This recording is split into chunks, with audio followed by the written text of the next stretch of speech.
à vous, je m'appelle Yael et je vous présente ma collègue Jennifer. Nous sommes intervenantes psychosociales pour l'organisme communautaire L'Entraidant et nous travaillons avec les personnes proches aidantes de la région des Laurentides. Aujourd'hui, on vous filme ce petit vidéo pour vous présenter notre outil qui parle de la demande d'aide. Cet outil-là est l'outil numéro 1 de l'année 2022-2023. Donc, on va commencer par une petite question que je voudrais poser à Jennifer. En fait, je voulais savoir pour quelle raison est-ce qu'il y a des longues vues sur l'outil? En fait, on a choisi d'illustrer la perception avec justement des longues vues. Lorsqu'on le regarde à travers des jumelles, il faut ajuster un peu pour s'assurer que la vision soit claire, dépendamment de où est-ce qu'on regarde. Et avec la perception, c'est un peu la même chose. Des fois, il faut peut-être prendre le temps d'ajuster la perception que l'on a face à la demande d'aide. Je comprends mieux. Puis, est-ce que tu peux nous dire comment on peut faire pour ajuster ces longues vues-là, pour mieux voir? En fait, on peut se poser des questions, aller regarder à l'intérieur de soi qu'est-ce qui se passe sur ce que je pense à la demande d'aide, voir ce qui émerge. On peut aussi se demander au niveau de la perception de la relation qu'on a avec les gens qui peuvent nous apporter de l'aide. Quel type de relation c'est autant avec le personnel de la santé, avec des organismes communautaires. Et on peut aussi se questionner en lien avec l'indépendance. Est-ce que c'est une valeur qui est forte pour moi, l'indépendance? On sait que notre société valorise beaucoup l'indépendance, mais de se poser la question si à l'intérieur de la situation, est-ce que l'interdépendance ne serait pas plus favorable autant pour soi que pour la personne aidée? Wow, c'est une belle réflexion à avoir. Merci. OK. Puis j'imagine aussi que le sentiment d'avoir besoin d'être indépendant, c'est un peu un des freins à demander de l'aide. Oui, certainement. Oui, hein? OK. Bon. Ben, j'ai envie de vous dire que les freins à demander de l'aide, on vous en reparlera pas aujourd'hui parce qu'il y a déjà un outil qui a été fait par rapport à ça, qui est l'outil numéro 28, comment faire pour demander de l'aide. Je vous invite à aller le consulter si vous avez des questions par rapport aux freins à la demande d'aide. Mais changer sa perception, ça ne se fait pas comme ça.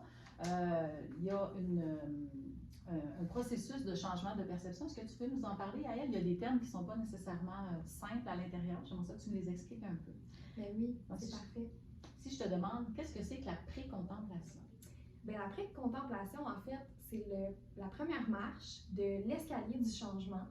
La précontemplation, on pourrait s'imaginer que, par exemple, une personne proche aidante qui serait à cette étape-là pourrait vivre son quotidien sans trop se poser de questions. La personne pourrait avoir des maux physiques ou des maux psychologiques, mais pas trop s'inquiéter de cette situation-là nécessairement. OK. Ensuite, c'est la contemplation. L'étape de la contemplation, c'est la deuxième marche de l'escalier.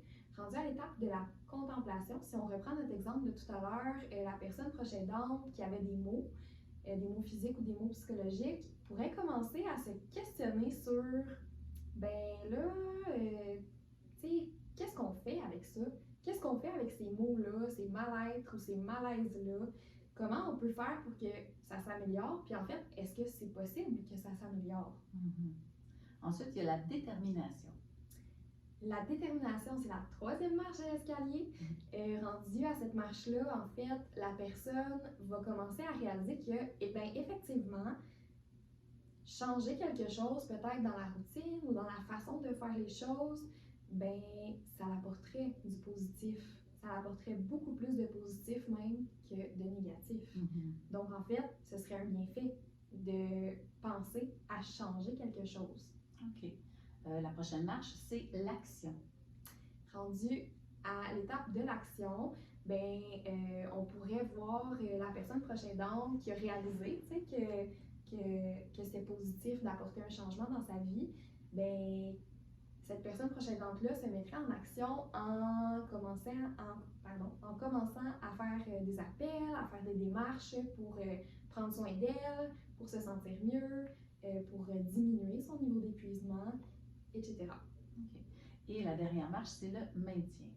Oui, donc le maintien, on arrive en haut des marches sur un palier. Le maintien, en fait, c'est le moment où on s'est mis en action et où le changement, ben là, on commence à le voir qui prend forme. Puis après 6 mois de changement qui a été mis en place, on parle de maintien. Donc, quand on est dans le maintien, en fait, c'est là qu'on voit les bienfaits du changement, qu'on les ressent vraiment à l'intérieur de nous, puis que, ben, c'est ça. Puis à travers le processus, est-ce que c'est possible de faire des pas de reculons? Oui, c'est ça. On peut faire des petits pas de recul parfois, des petits pas ou des plus grands pas. C'est ce qu'on appelle la rechute. La rechute, en fait, c'est pas, ça doit pas être perçu comme un échec ou comme nécessairement une très grande épreuve parce que ça peut être, en fait, la rechute, ça peut durer l'espace d'un instant, comme ça peut être d'une durée un petit peu plus longue, mais ça ne garantit pas qu'on se retrouve en bas complètement de l'escalier. Fait que la rechute, ça peut durer qu'un court moment, puis ensuite de ça, on peut se remettre dans l'action et dans le maintien de nos bonnes habitudes et du changement qu'on a voulu mettre en place. Ah, ben merci, c'est plus clair comme ça. Et dans le fond, reconnaître qu'on a besoin d'aide, ça nous ouvre des portes, hein? Ça nous permet d'aller vers notre réseau et de pouvoir utiliser les forces de chacune des personnes qui est dans ce réseau-là. Puis il faut penser aussi que la personne aidée, elle fait partie du réseau, elle fait partie de l'équipe et elle peut aussi, elle aussi contribuer à l'intérieur de l'équipe. Et la personne proche aidante, dans le partage, comme ça, peut partager son expertise avec son réseau. Et ce partage-là permet de consolider des liens aussi avec les gens autour de soi. Tout à fait. Merci, c'est vraiment intéressant.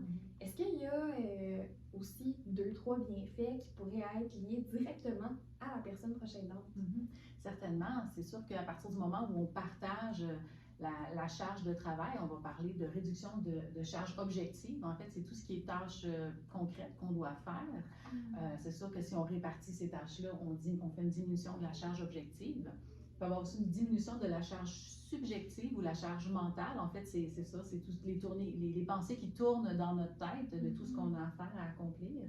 Et quand on arrive à partager un peu les choses à faire, bien, ça peut permettre à la personne proche aidante de s'octroyer un espace où elle pourra choisir pour elle de faire quelque chose à l'intérieur de ce temps-là. Merci, c'est vraiment intéressant. Donc, merci à vous aussi pour votre écoute. Si jamais vous avez des questions ou un feedback à nous faire, on vous invite à nous communiquer directement ou à passer par notre ligne d'accueil.